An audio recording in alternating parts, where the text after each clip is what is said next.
come up with a common solution, no? Kasi gusto nila batas nila, gusto natin batas natin. Hindi talaga nagkaroon ng common solution. So um, ako, in my personal opinion, um, I am okay to pursue the joint exploration. I am supportive of pursuing the joint exploration.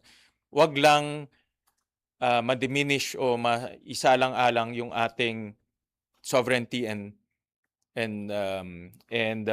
sovereign rights, no? Kasi nasa exclusive economic zone yun. So importante pa rin na whatever document will reflect our sovereignty and sovereign rights. Yun ang pinakamahalaga.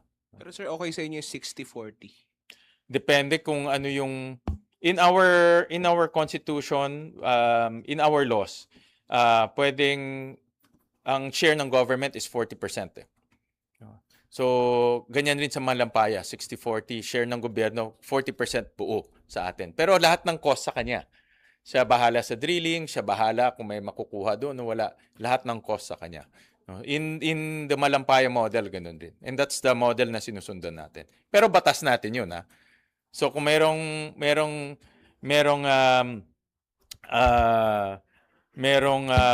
yung governing law natin na masusundan. China lang ba ang option na maka-joint oil and gas Hindi, exploration? marami. Depende ibang country. Pwedeng tulad dati, Shell, Chevron, marami. British Petroleum, BP, even here sa Southeast Asia, marami. Merong yung sa Indonesia, PTT of Thailand, Petronas of Malaysia, marami. Pero sir, how do we get the ball rolling para dun sa In fairness possibility kasi ng- sa China, tried and tested na sila pagdating sa exploration. Marami na silang sariling in-explore in their territory. So meron silang technology, may know-how sila, nag-extract sila ng oil and gas. So meron silang ganun na technology.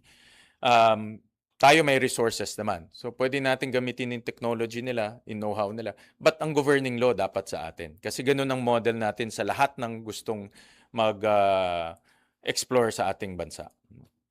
Pero sir, di ka wiser kung ang kasama ka joint natin yung isang bansang wala tayong dispute sa territory. Yeah. Ang nagiging issue kasi doon is kaya hindi tayo nag-explore kasi nga yung harassment na nangyayari doon sa area na yon, no? So kaya naghahanap ng commercial solution para makuha natin yung resources natin o magamit nating resources natin. So that's yun ang nagiging issue, no? Yung harassment na nangyayari doon. So we just have to be very prudent and strict with our policy pagdating sa contracting.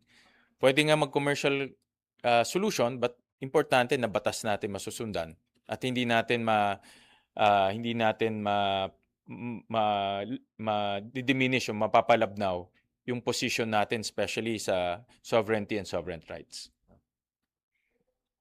Sir, may initial projection na kayo, sir, anong maging effect nung crisis sa langis sa inflation rate ng bansa? For sure ako,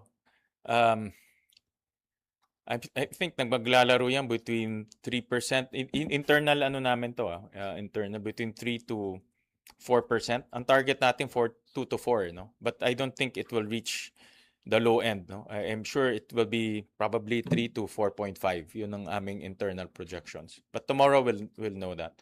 And that will dictate how government will respond in the next 120 days. So magma-model rin kami 30, 60, 90, 120 days.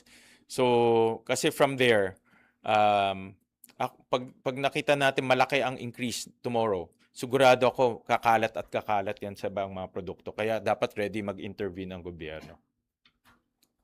And should the government also take this opportunity to push yung ibang initiative like yung paggamit ng EVs, Actually, renewable energy? Ang pinaka mabilis sa atin para makaalis sa I would say yung hostage ng Middle East oil. Kasi naka-hostage tayo, doon lang tayo bumibili is mag-transition tayo to electric vehicles. That's the fastest way. Kasi sa ating bansa, almost, I think, 70 to 80% ng imported petroleum natin pumupunta sa transportation. So kung makakaalis tayo